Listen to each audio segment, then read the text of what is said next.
Et bienvenue sur la chaîne Fiesta Panic, la chaîne qui reprend les chroniques de nos émissions que vous pouvez retrouver en direct tous les troisièmes samedis de chaque mois sur Radio Panic, le 105.4 FM ou radiopanic.org. Et tout de suite, l'interview de MC Skywalker qui nous a fait le plaisir de nous faire un petit live dans les studios. C'était le samedi 19 avril et c'était au micro de Léo. Bonne écoute. Et vous êtes sur Fiesta Panic, Radio Panic 105.4 FM, toujours avec la même bande. Luc, Morgana, Robbie et Mathieu en régie. Ouais. Donc MC Skywalker, raconte-nous un petit peu tes débuts sur la scène. Comment t'y es arrivé? D'où tu viens déjà? D'où tu nous viens? Ok, moi j'ai grandi à Genève. Je suis un frontalier, je suis un Français. Oh. Ouais. Ça Et, arrive. de Genève, Oh là là. de Genève. Mais un Français de Genève, donc un Genevois en soi. J'ai l'impression que tout le monde à Genève est français, comme à Bruxelles. J'ai l'impression aussi, c'est un peu dingue. Mais on doit te mettre dans les chiffres de l'immigration française ou de l'immigration suisse? De française. Et voici, donc j'ai commencé ma carrière musicale à Genève. Mes premiers concerts, c'était bien sûr à l'école, des talent shows à l'école où j'étais. C'était assez marrant. C'est du rap avec mon pote qui jouait. On jouait dans un groupe aussi. Bref, après ça a switché. J'ai rencontré Nico de Little Lion Sound, qui m'a. C'est quoi ça? C'est un label. C'est un sound system à la base.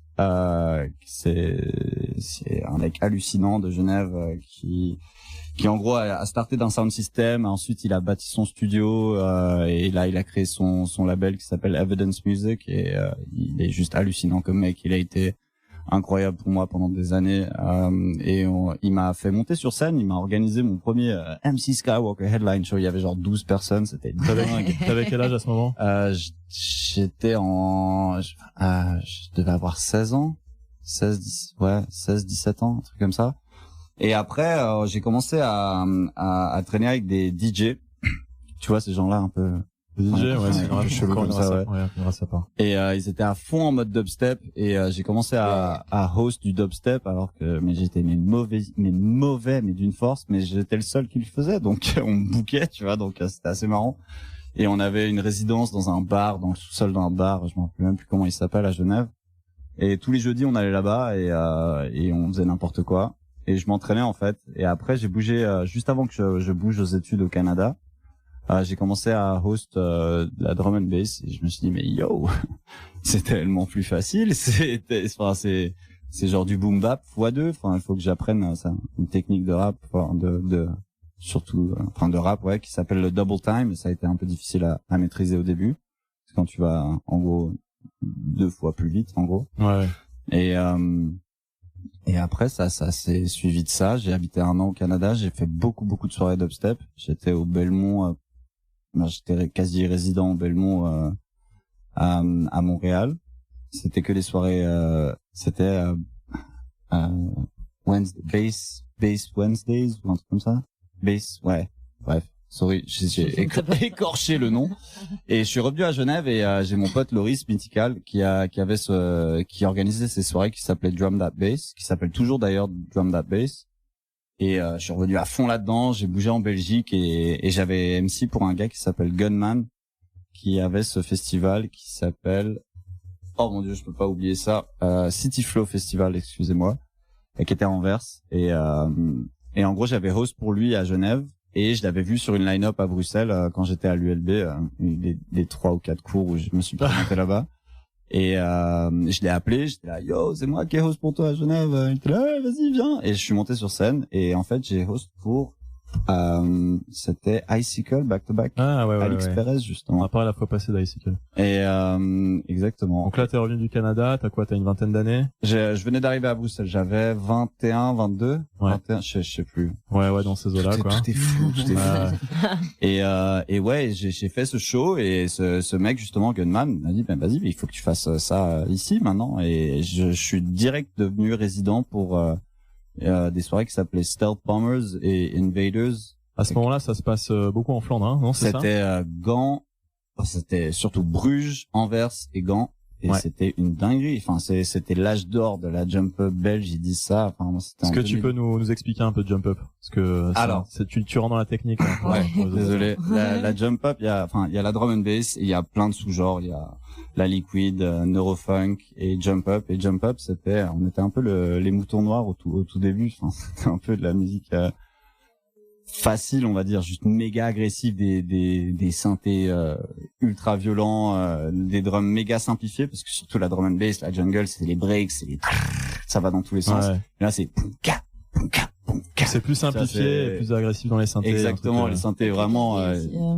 Pardon? Un côté un peu plus carré aussi. Non, pas du tout. Ouais, Okay. carré qui se. C'est un carré rectangulaire qui passe au rond et qui finit en Exactement, qui triangle. se tortille le fiac en faisant, tu vois ça, c'est. La Macumba. Tout Exactement, tout ça, la Macarena et c'était marrant parce que c'était méga simplifié et tu vois, t'avais des gars plus dans la neuro parce qu'on est juste à côté de la Hollande. Le neurofunk, c'est un autre sous-genre. Je crois qu'il est plus industriel dans sa forme avec un rythme industriel peut-être pas, c'est peut-être pas le bon terme, mais c'est plus dans les codes originaux de la drum, on va dire. D'accord. Et c'est des drums méga complexes. Enfin, surtout les gars, ils prennent plus de 2 heures à produire la track, tu vois. C'est 2 ans, quoi. Il y a 2, mais c'est en années que ça se compte. Ouais. C'était des gars qui avaient étudié la musique et qui après c'était un peu la jump up, c'était comme j'ai dit le mouton noir de ça mais c'était la musique à écouter en live, tu vois. Alors que il y a plein de sons que j'adore être sur scène et entendre ça derrière moi, mais genre posé dans le bus en train de me dire merde, je suis en retard pour le taf. J'ai pas envie d'écouter ça, tu vois. C'est vraiment nous ce qu'on a essayé de pousser, c'est cette énergie pure, genre presque animale que tu peux avoir dans une foule et genre ça générait. Au début, ça générait pas mal de presque de la violence, des gens qui savaient pas comment gérer ça, qui startaient des pogos. Avec ce nouveau style musical qui était en train d'émerger sur la scène. Qui avait déjà émergé, mais après il y a eu la touche belge et ça c'est devenu encore plus strident et des trucs comme ça. Et au début, il fallait, genre, je me rappelle, au début de ma carrière en Belgique, je devais arrêter des fights juste parce que les gens ils savaient plus se contrôler, quoi. C'était fou. C'était trop bien. Ça a émergé en Belgique parce que ça avait déjà pris en Angleterre. C'était quoi? C'était toujours là-bas que ça se passait? C'est anglais. C'est pour moi la jump up, c'est Hype, Hazard, Magistrate, des légendes vivantes comme ça. C'est une culture un peu différente. Et après, bon, tu peux pas dire qu'un hasard ne mixe pas bien ses tracks ou produit pas bien parce que le mec, c'est un génie, tu vois. C'est un peu.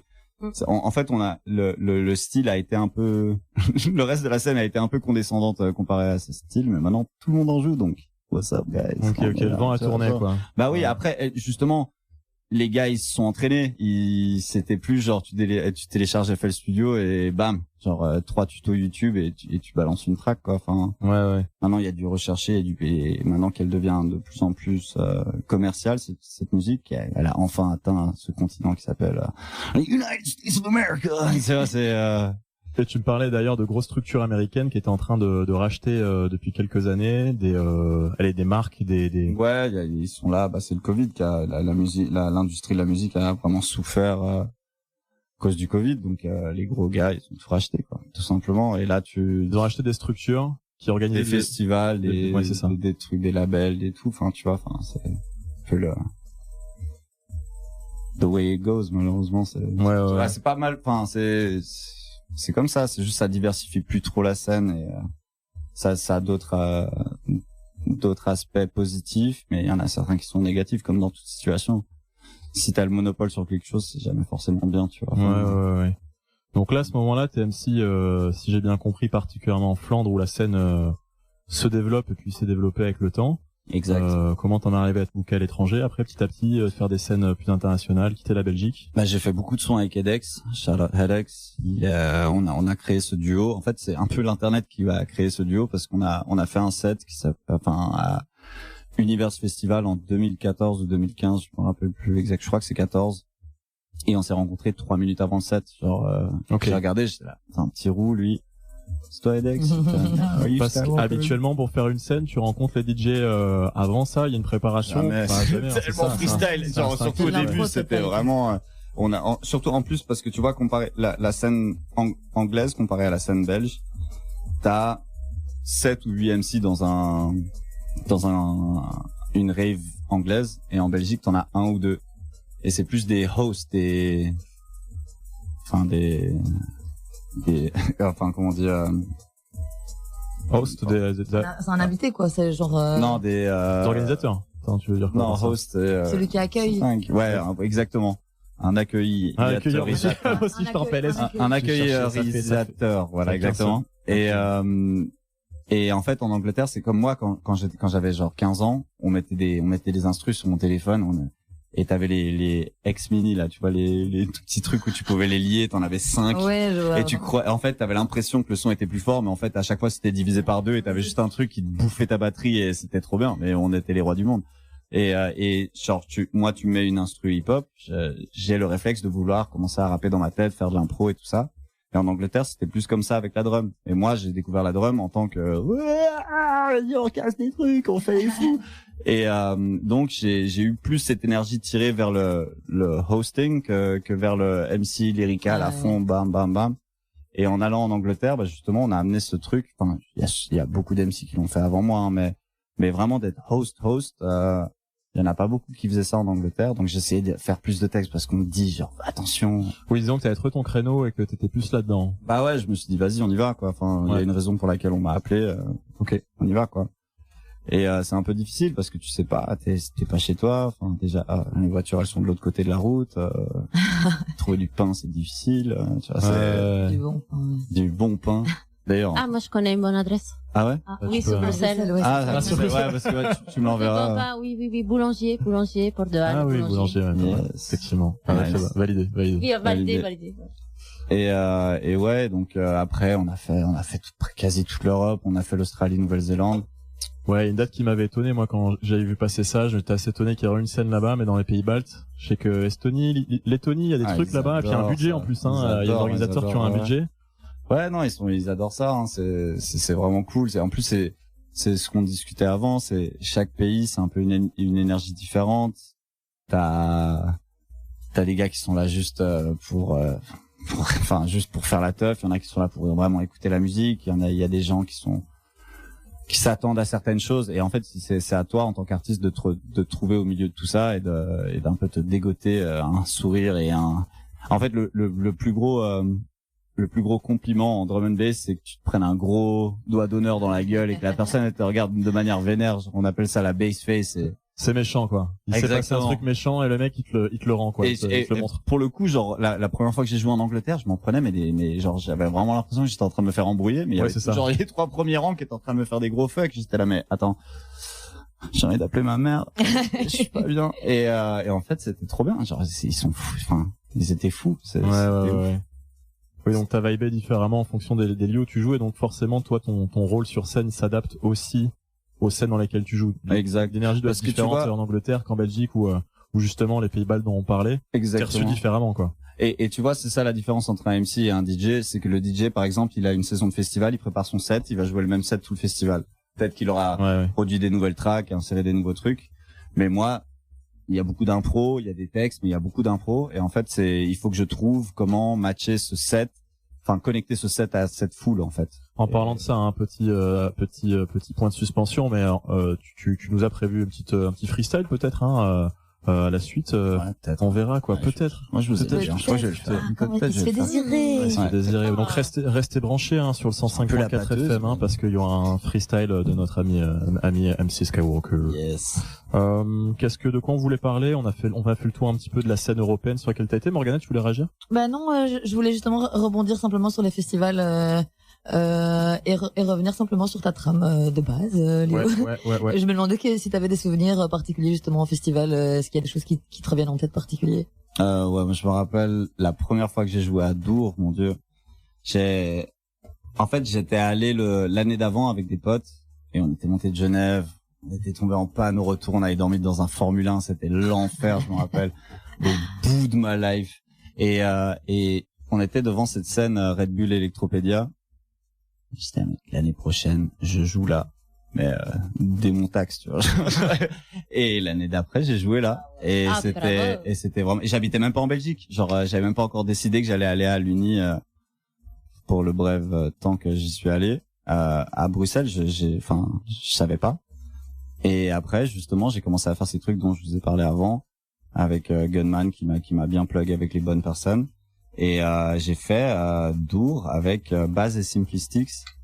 Et j'étais pétrifié. On était en backstage, enfin on avait nos loges, quoi. Et déjà la première fois que j'ai eu le lunch, yo, mama made it, c'est bon, c'est cool. J'ai level up. Et c'était dingue. Et en fait, ils m'ont filé le micro et on était le premier set de la journée à cette scène qui avait changé de l'année d'avant. Avant, c'était un chapiteau et là, c'était une grande plaine. Et il y avait 4 tours devant, je me rappelle. Et on m'a filé le micro et on m'a dit fais un test. Et genre je l'ai fait et j'étais derrière la scène dans un conteneur en métal, tu vois, genre, et j'ai entendu tout l'écho et tout. J'étais là, waouh, elle est super forte ma voix.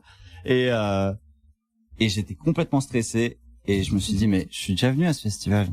Je sais ce qui fait genre péter un câble aux gens. Et j'ai gueulé Doulé dans le micro. C'est pas vrai, t'as fait ça. Et là j'ai entendu genre les gars qui étaient déjà là parce que c'était le premier set de la journée sur cette scène là. Et ça m'a regueulé le truc. J'étais là, bon, allez, c'est bon, on y va. Ouais. C'est bon. Genre, en plus, je parle français. Je crois que je suis le seul MC drum and bass qui parle français. J'étais là, vas-y, c'est bon. Je suis chez moi là. Allez, let's go. Excellent. Et ça s'est super bien passé. Petit moment mise en confiance forcément sur la première grosse scène. Exactement. Et c'est souvent ça. C'est parce que le truc, c'est que la chose qui te stresse le plus, c'est le public. Mais en fait, le truc qui t'enlève le plus de stress, c'est le public. C'est quand ils sont en plein kiff, t'es là, mais yo, je suis à la maison, en fait. C'est dingue. Je vis un moment de ouf. J'ai trop de chance, en fait. Enfin. Grosse scène marquante, c'est ça. T'as eu Dour alors, donc en Belgique, qui est en Wallonie. Ouais. Pas besoin de le rappeler, en fait. Tout le monde connaît Dour, finalement. Tout le monde connaît, ouais. Est-ce que t'as d'autres stages comme ça, pas forcément en Belgique, qui t'ont vraiment marqué? Pas en Belgique. J'ai fait une tournée avec Touch Bass en Australie-Nouvelle-Zélande, qui était absolument dingue. Parce que là-bas, faut le dire, il y a un vrai vivier pour la drum and bass, autant d'un point de vue artistique que dans les orgas, c'est Australie comme Nouvelle-Zélande d'ailleurs. Exactement. Et il y a des gars comme Loud par exemple qui est dingue, qui vient d'Australie. Et ouais, on a fait ça, c'était vraiment ouf. On a joué dans une ancienne forteresse, enfin pas vraiment forteresse, plutôt camp de base militaire abandonné en Serbie. Ouais, on a fait des trucs assez cool. Hein.